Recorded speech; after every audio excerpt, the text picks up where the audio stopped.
जानान साहिबा, मैंने सब कुछ किचन में अपनी जगह पर रख दिया है। क्या मेरे लिए कोई और काम है जो मुझे करना है? नहीं जिम, तुम घर जा सकते हो।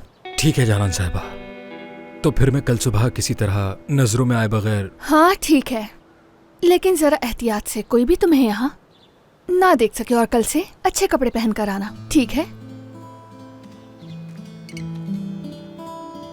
लेकिन अगर तुम बिजी हो तो मैं बाद में आ सकती हूँ।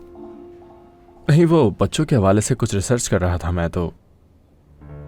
लगता है शादी करने की बहुत जल्दी है तुम्हें।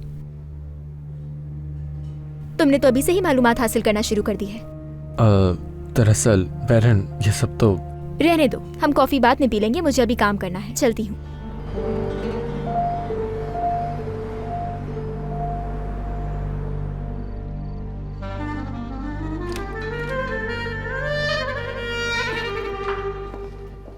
अमीने, करीम कहाँ पर है? वो अपने कमरे में है सुल्ताना साहिबा।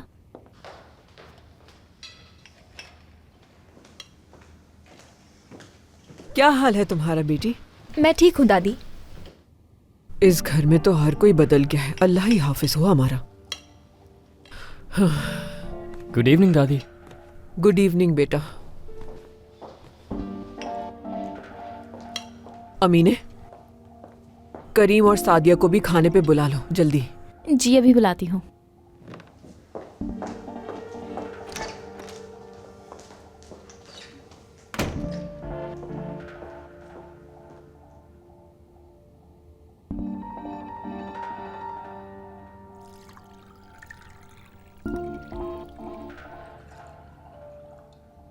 काश खाला भी हमारे साथ होती।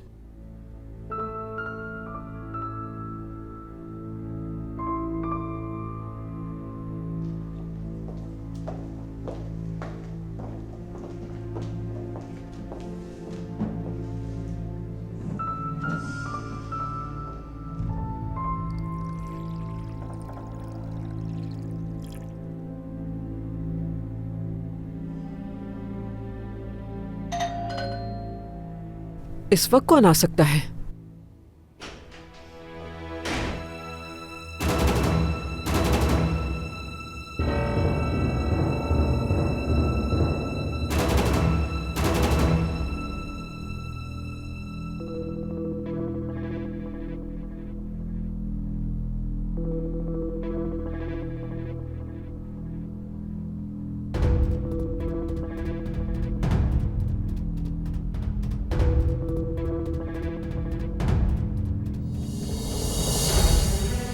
लो भाई।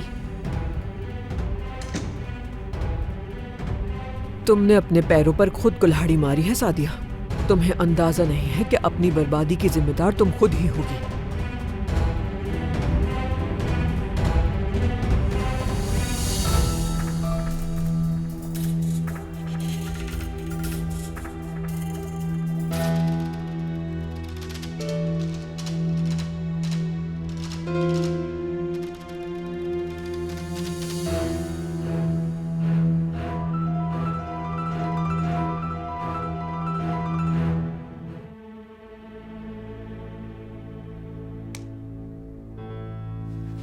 खुशामदीद आप दोनों को।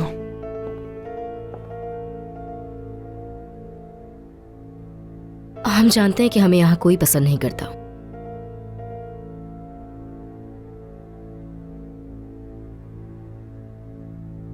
और यही वजह थी कि हम इस घर को छोड़ के चले गए, पर मजबूरन आना ही पड़ा। क्या जिम की वजह से? अल्लाह आपको इसकी जज़ा दे सादिया साहिबा। अगर आप हमारे घर आकर ये ना कहती कि तुम घर वापस आ जाओ, तो हमारे पास सर छुपाने का कोई आसरा ही नहीं था।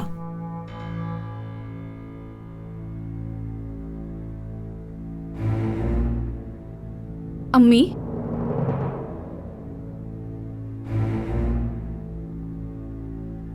आज बहुत बुरा हुआ हमारे साथ वहां। जिम को यकीन ही नहीं आ रहा कि हमारे पास पैसे नहीं हैं।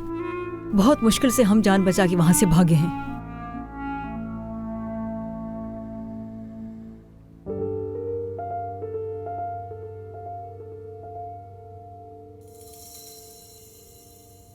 तो इन लोगों से अब जान नहीं छूट सकती। जब मैंने पहली बार जब जिम को देखा तो मुझे ऐसा बिल्कुल नहीं लगा। वो तुम उसके अंदर के इंसान को नहीं जानते हो बेटा। वो समझता है कि करीम साहब ने हमें बहुत सारी रकम दी थी।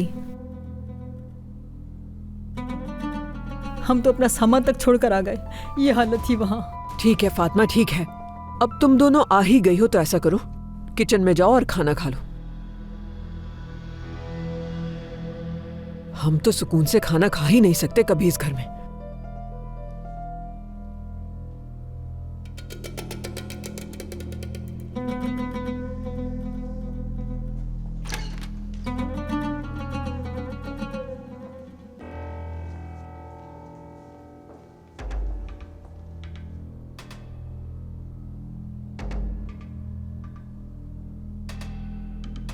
आप सबसे मेरी गुजारिश है, नसरीन और फातिमा के बारे में सोचना छोड़े, खाना खाएं, ठंडा हो रहा है।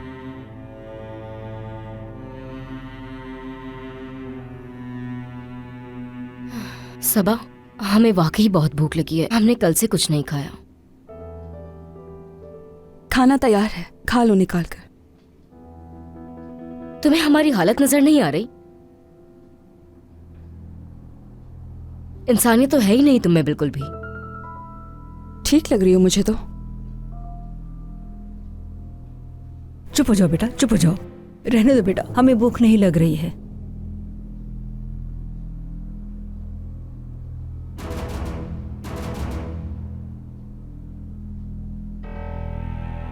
मैं अंदर जा रही हूँ देखने की उनको किसी चीज की जरूरत तो नहीं।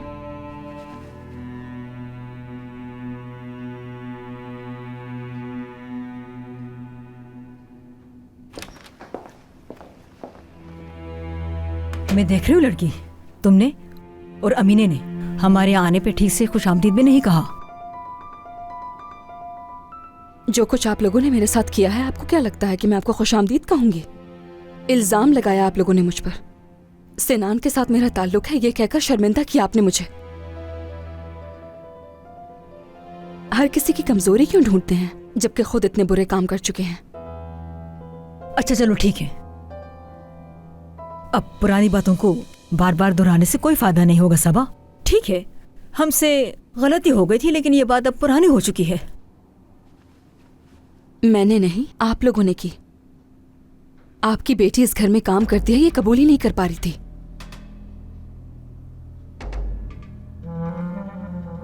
इसे लगता था कि इस घर की मालकिन बन सकती है ये तो, और ये मुझे अपनी नौकरानी बनाकर रखेगी। इसका हर हुक्म मानूंगी मैं।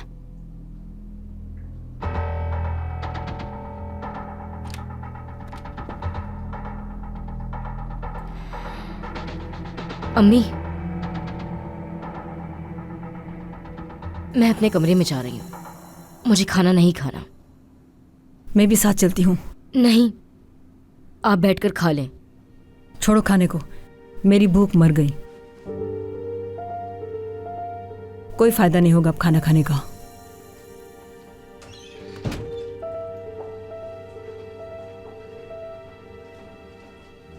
मैं खुद को रोक नहीं पाई।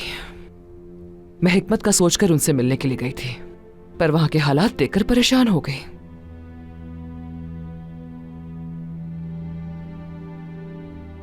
नसरीन के घर पहुंचते ही जिम ने उस पर हमला कर दिया और कहा कि तुम एक अमीर घर से आ रही हो तो जरूर कुछ पैसे साथ लाई होगी। उसे बहुत मारा उसने। कम सर्फ कहीं का। अगर जिम उन लोगों को इतना ही तंग करता है तो वो यहाँ ठीक से काम क्यों नहीं करती हैं? क्योंकि बेटा, उन्हें यहां हर वक्त ये एहसास दिलाया जाता है कि वो हमसे कमतर हैं।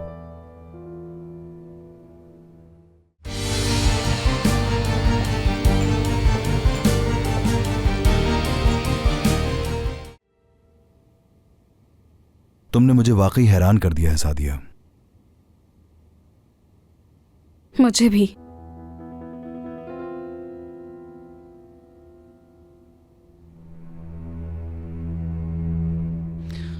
मैं खुद को रोक नहीं पाई। मैं हिकमत का सोचकर उनसे मिलने के लिए गई थी, पर वहां के हालात देखकर परेशान हो गई।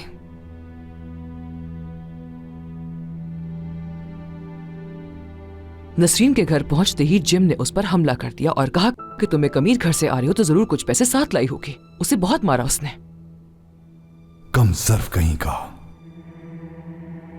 अगर जिम उन लोगों को इतना ही तंग करता है तो वो यहाँ ठीक से काम क्यों नहीं करती हैं?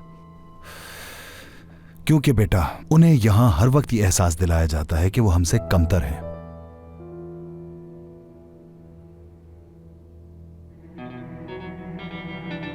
मैं आपसे मुत्तफिक नहीं बाबा। किसी एक को कसूरवार ठहराना सही नहीं। जब भी कोई मसला होता है उन्हीं की वजह से होता है। मुझे यकीन है कि नसीन को अंदाजा हो गया होगा कि यहाँ पर उन्हें कितना सुकून मिल रहा था, खास तौर पर अपने सौतेले भाई से मार खाने के बाद। तो जिम ने जो कुछ किया है वो आपको ठीक लगता है? खैर, मेरे ख्याल से अब मुझे बाहर जाना चाहिए। आप लोग सुकून से खाना एंजॉय करें।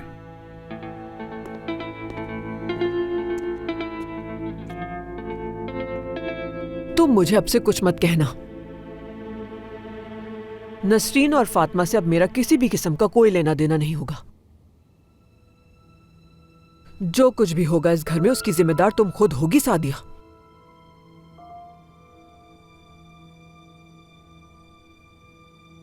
सुकून से तो खाना खाना मुमकिन ही नहीं यहां पर।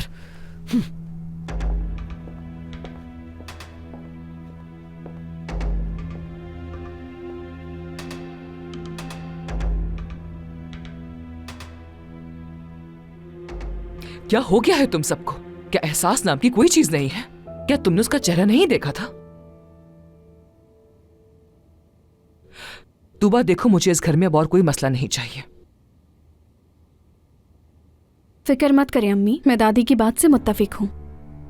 नसरीन और अब उसकी अम्मी के मसाइल आपके हैं।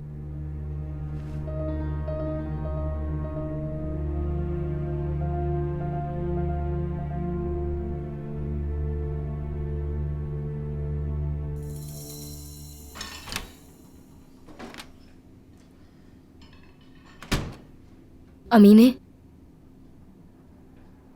अम्मी के सर में दर्द हो रहा है, कोई दवाई है क्या? वो वहाँ उस दराज में रखी हुई है।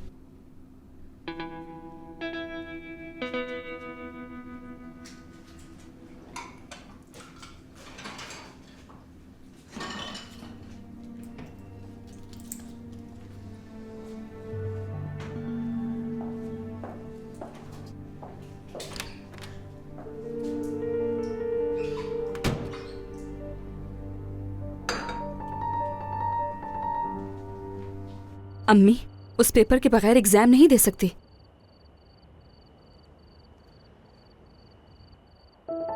अम्मी, मैं आपसे बाद में बात करती हूँ, मुझे एक काम याद आ गया।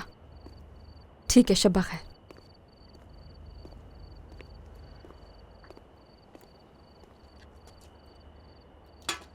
नसरीन, मैं तुमसे कोई बहस नहीं करना चाहती हूँ। सबा, मैं तुमसे बात करना चाहती हूँ। हम इस तरह नहीं रह सकते। तुम हर वक्त मुझे धमकियां देती रहती हो, वो भी ऐसी बातों पे जो मैंने किया ही नहीं। क्या मतलब तुमने नहीं किया? मैंने अपनी आंखों से देखा है, तुमने ही उस घर में आग लगाई थी।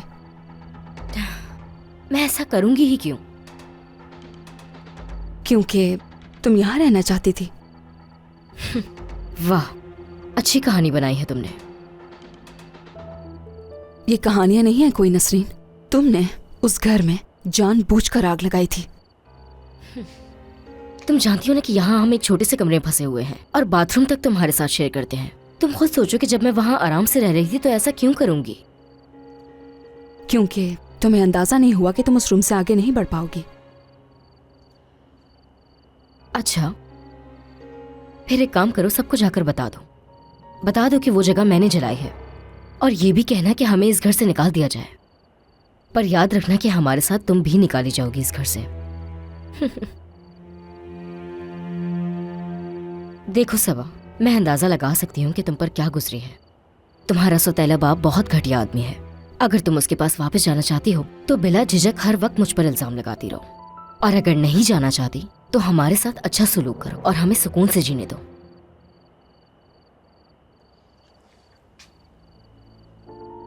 हाँ सबा, हम दोनों एक ही जगह से आए हैं। मेरा भी सौतेला भाई बिल्कुल तुम्हारे बाप जैसा है। पैसे के लिए कुछ भी कर सकता है वो, और मैं वाकई उसके पास कभी वापस नहीं जाना चाहती। अगर तुमने मुझे वहां जाने पर मजबूर किया मैं अपने साथ तुम्हारी जिंदगी भी जहन्नुम बना दूंगी, याद रखना।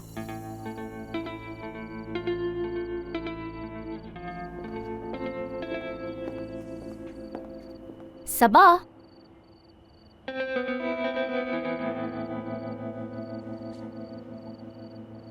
और अगर तुम समझती हो कि वो घर मैंने जलाया है, तो अंदाजा हो क्या होगा तुम्हें कि मैं कितनी जालिम इंसान हूं।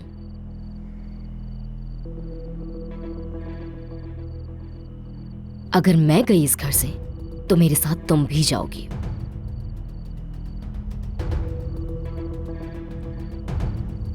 सबा, आ रही हूं।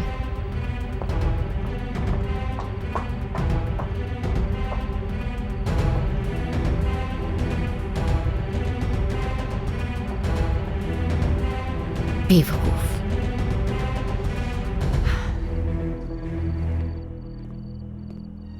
जहां तक मुझे समझ आया कि सादिया काफी मुश्किल औरत है और करीम मेरी दावत कबूल नहीं करता, उसकी वजह भी सादिया ही है। मैं जानता हूं कि करीम कितना भी खेले कि कोई काम आ गया है उसे, लेकिन सादिया ही मना करती है। इस बात पर तो मैं भी बहुत हैरान होता हूं फारूक। ये तो मुझे भी समझ में नहीं आता कि करीम इतने सालों से ऐसी औरत के साथ कैसे गुजारा कर रहा है। सादिया हमेशा से ही ऐसी है, बिल्कुल भी नहीं बदली। ये मुझे नहीं मालूम था कि तुम भी उसे जानते हो।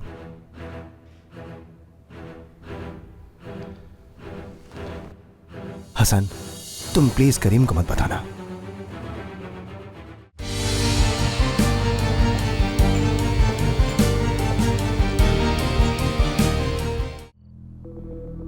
अम्मी ने तो वाकई हैरान कर दिया। वो उन लोगों के पास खुद गई। मेरे ख्याल से तुम्हें कोई एक्टिविटी ढूंढनी चाहिए तुबा, या फिर अपनी जिंदगी को थोड़ा मसरूफ करने की कोशिश करो तुबा। तुम उन लोगों के बारे में हद से ज्यादा सोचने लगी हो। क्या वाकई? तो ठीक है, मैं इस मसले में नहीं पड़ूंगी। मुझे उन लोगों की कोई परवाह नहीं। अच्छा है, ये फैसला तुम्हें बहुत पहले करना था।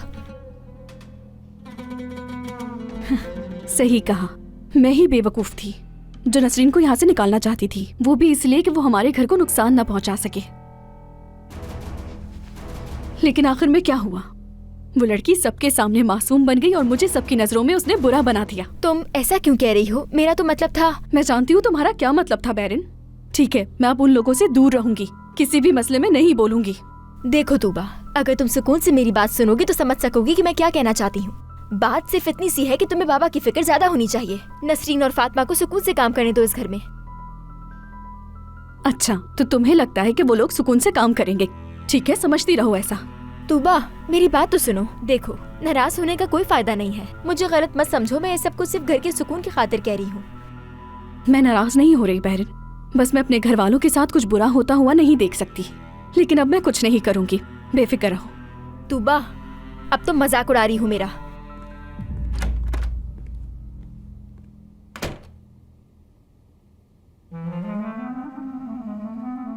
आखिर इसने किस तरह की बातें सोचना शुरू कर दी हैं? बाबा और नसरीन के दरमियान कुछ नहीं हो सकता। क्या करूं?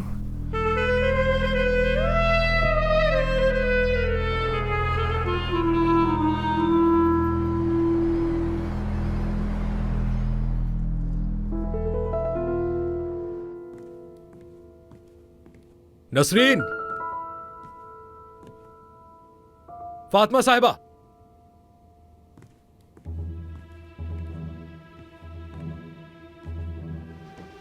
ये तो किचन में भी नहीं है, कहां चली गई?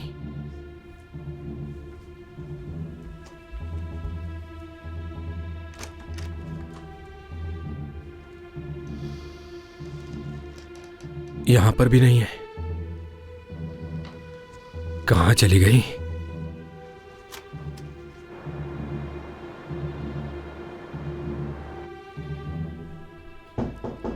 आ जाए। तुम्हारे पास टाइम है? आओ फारूक, मैं तुम्हारा ही इंतजार कर रहा था। आ जाओ, बैठो। दरअसल मैं आज यहाँ करीम से मिलने आया था, वो यहाँ नहीं है। तो उन्होंने बताया कि तुम हो ऑफिस में। मैंने सोचा तुम्हारे साथ कॉफी पीऊं। बहुत अच्छा सोचा। करीम से मिलने का तो मौका ही नहीं मिल पा रहा। फारूक, आजकल तो करीम बस किसी न किसी मुसीबत में घिरा ही रहता है। उसने सब कुछ तो नहीं बताया, मगर ये बताया कि गुंडा उसकी बेटी के पीछे पड़ा हुआ है। पूछो मत, मालूमात के बाद पता चला है कि उसका ताल्लुक किसी माफिया से है। हाँ, उसने बताया मुझे। करीम का पूरा घर इस वक्त मुश्किल से गुजर रहा है। हम क्या कह सकते हैं इसमें? करीम जैसी जिंदगी पे तो हम रश्क करते थे, याद है? मगर हकीकत देखिए तो यहां सब कुछ उल्टा है। करीम ने तुम्हें सब कुछ बताया क्या? थोड़ी बहुत बातचीत हुई थी उससे। जहां तक मुझे समझ आया कि सादिया काफी मुश्किल औरत है और करीम मेरी दावत कबूल नहीं करता, उसकी वजह भी सादिया ही है। मैं जानता हूं कि करीम कितना भी खेले कि कोई काम आ गया है उसे, लेकिन सादिया ही मना करती है। इस बात पर तो मैं भी बहुत हैरान होता हूं फारूक। ये तो मुझे भी समझ में नहीं आता कि करीम इतने सालों से ऐसी औरत के साथ कैसे गुजारा कर रहा है। सादिया हमेशा से ही ऐसी है, बिल्कुल भी नहीं बदली। ये मुझे नहीं मालूम था कि तुम भी उसे जानते हो।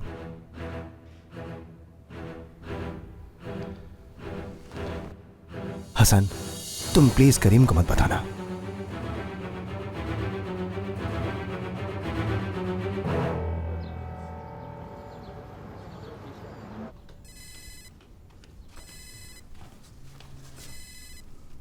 जी कौन? हाँ, सिनान बेटा, कैसे हो तुम? मैं ठीक हूँ, शुक्रिया। क्या ऑफिस आ जाऊं मैं? या बेटा इस वक्त? तुम्हारे वालिद को पता चल गया तो कोई मसला ना हो जाए। लेकिन बेटा देखो, अगर उन्हें पता चल गया कि तुम्हारी कंपनी के वकील मेरी मदद कर रहे हैं तो नाराज हो जाएंगे। अच्छा ठीक है, मैं बस निकलती हूँ थोड़ी देर में। तुम एक काम करना, हाँ, मुझे अपना एड्रेस भेज देना बेटा, मैं आ जाऊंगी। ठीक है ना? खुदा तुम्हें खुश रखे बेटा। खुदा हाफिज।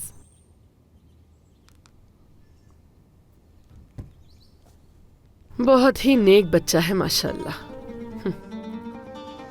काश मेरा बेटा भी आज मेरे साथ होता तो जवान हो चुका होता और मेरा सहारा बनता वो। मेरे अपनों ने तो मुझे घर से निकाल दिया, लेकिन ये गैर होके भी मेरी मदद कर रहा है और मेरी जान आजम से छुड़ाने में इतना साथ दे रहा है कि कोई अपना भी नहीं कर सकता। इसलिए चाहे इस बार मेरी जान ही क्यों ना चली जाए, लेकिन मैं आजम से हार नहीं मानूंगी और तलाक लेकर ही रहूंगी उस बेगैरत से।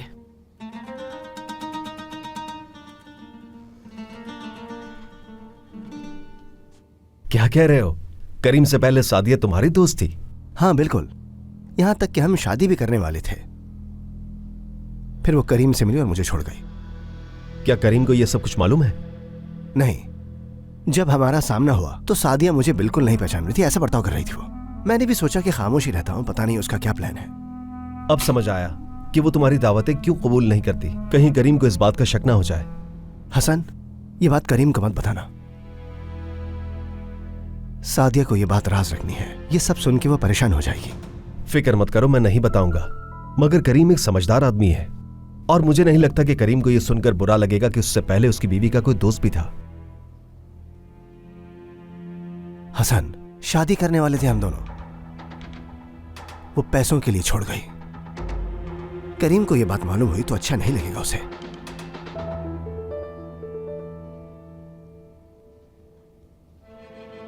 मैं समझ रही हूँ सलीम साहब, मैं समझ रही हूँ, लेकिन प्लीज आपसे जो भी हो सके वो कीजिए, क्योंकि मैं अपनी बेटी के मामले को लेकर मजीद वेट नहीं कर सकती हूँ।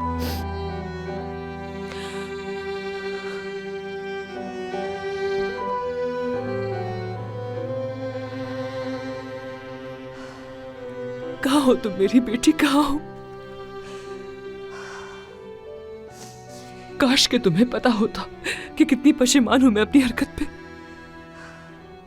इतनी संगदिल कैसे हो सकती हूं मैं, कैसे?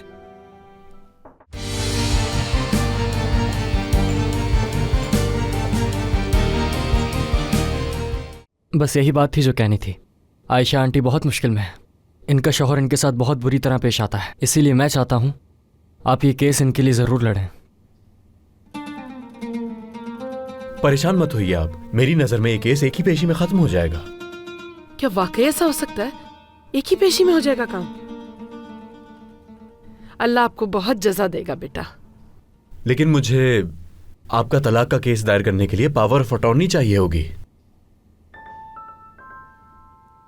आप जल्दी से पेपर्स रेडी करें, आयशा आंटी साइन कर देंगे उन पर। बस जितना जल्दी हो सके उस शख्स से इनकी जान छुड़वा दें। हाँ बिल्कुल बिल्कुल, जितनी जल्दी हो सके आप कागजात तैयार करें। मैं जल्द अज जल्द आजम से जान छुड़ाना चाहती हूँ। आपको अंदाजा नहीं मैं किन हालात से गुजर रही हूँ। देखें, अगर आपको वो तंग कर रहा है तो मैं कोर्ट से ऑर्डर दिलवा के उसको घर के करीब आने से रुकवा सकता हूँ। ऐसा हो सकता है बेटा? वो वाकई मेरे घर के करीब नहीं आ सकेगा? अगर वो ऑर्डर की खिलाफ वर्जी करेगा तो मुजरिम समझा जाएगा, फिर उसे सजा होगी। आजम कौन सा इन सब चीजों से डरता है? आप फिक्र ना करें आयशा आंटी, अगर जरूरत पड़ी तो इस मामले के खत्म होने तक हम आपको कहीं और शिफ्ट कर देंगे। बेटा, तुमसे मेरे लिए जो कुछ हो सकता था तुमने सब किया है। बस आप इत्मीनान रखिए, आप देखिएगा सब कुछ जल्दी खत्म हो जाएगा और फिर कोई परेशान नहीं करेगा। मुझे भी यही उम्मीद है बेटा, इंशाल्लाह। मैं तो ये सोच भी नहीं सकता कि किसी वक्त फारूक और सादिया एक दूसरे के दोस्त रहे होंगे। कहानी तो वैसे बहुत जबरदस्त थी और मेरे ऊपर हमेशा ऐसे तनकीद होती है कि जैसे उसने फारूक को पैसों की खातिर नहीं छोड़ा था। अब तुम मुझे कुछ कहकर दिखाओ सादिया, फिर देखना, क्योंकि अब तुम्हारा राज मेरे पास है।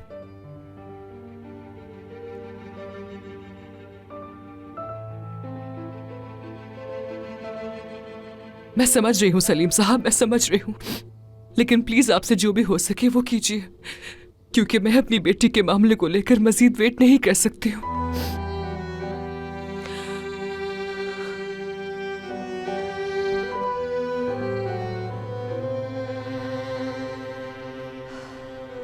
कहाँ हो तुम मेरी बेटी, कहाँ हो? काश के तुम्हें पता होता कि कितनी पशेमान हूं मैं अपनी हरकत पे। इतनी संगदिल कैसे हो सकती हूं मैं, कैसे?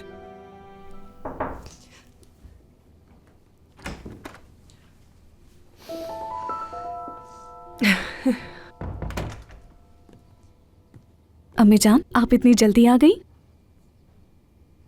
ठीक तो है आप? ठीक हूँ, बस कुछ थकन महसूस कर रही थी।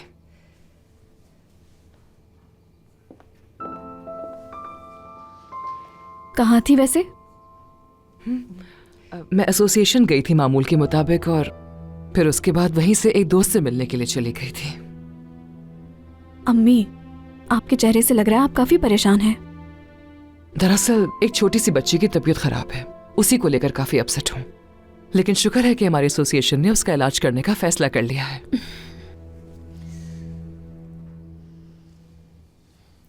आप बहुत अच्छी हैं, लेकिन देखिए अम्मी, अपने लिए भी वक्त निकालें। आप कितनी थकी हुई लग रही हैं। सही कहा, मैं ज़हनी तौर पर कुछ ज्यादा ही थकी हुई हूँ।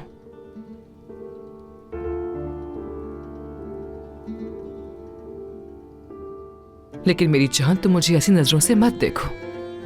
मैं बस कल रात की बात को लेकर थोड़ा सा परेशान थी। अब चलो नीचे जाओ, मैं भी आती हूँ, ठीक है? ठीक है अम्मी।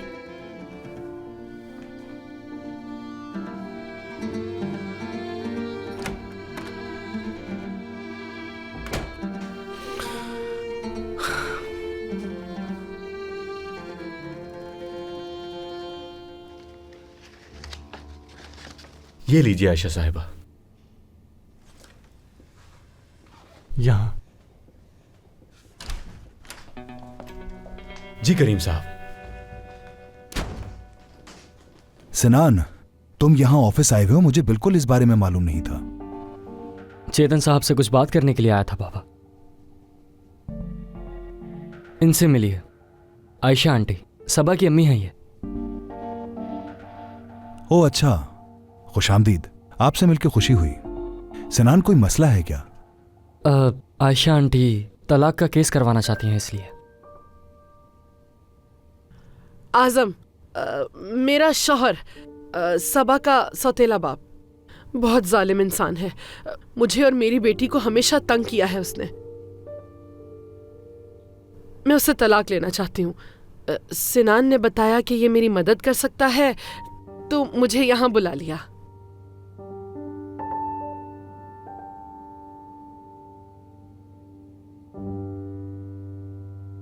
बेफिक्र हो जाए, चेतन एक बहुत अच्छा वकील है और इस मामले में माहिर भी है। अल्लाह आपसे राजी हो करीम साहब। सिनान का शुक्रिया कि इसने मेरी बहुत मदद की। खुदा इसे सलामत रखे। बहुत खुशकिस्मत हैं आप कि आप एक नेक, शरीफ और ख्याल रखने वाले बच्चे के वालिद हैं। खुदा आप दोनों को खुश रखे। बहुत शुक्रिया आपका।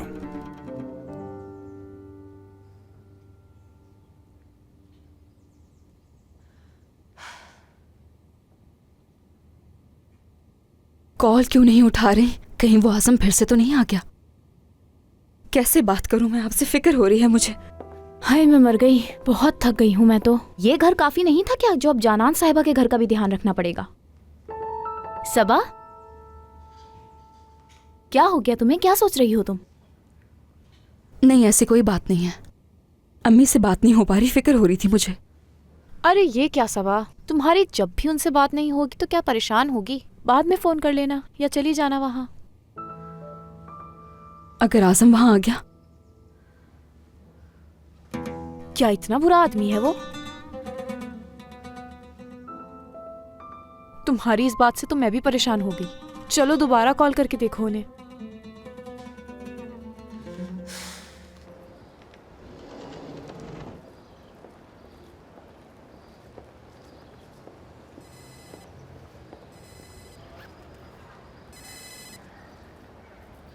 अम्मी।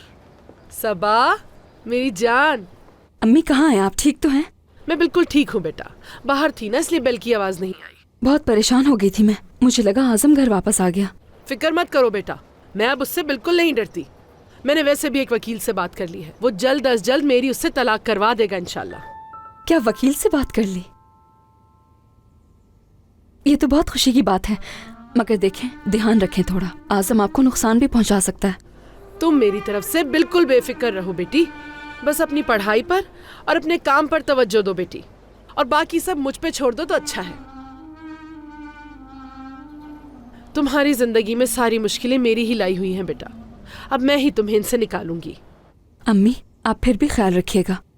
चलें, खुदा हाफिज। ओह, अब जब आयशा आपा ठीक हैं तो चलो जल्दी से एक कप चाय पीते हैं। ठीक है, अभी बनाती हूँ मैं। सबा, जो केक तुमने बनाया है वो भी चखाओ, देखती हूँ कैसा बनाया है।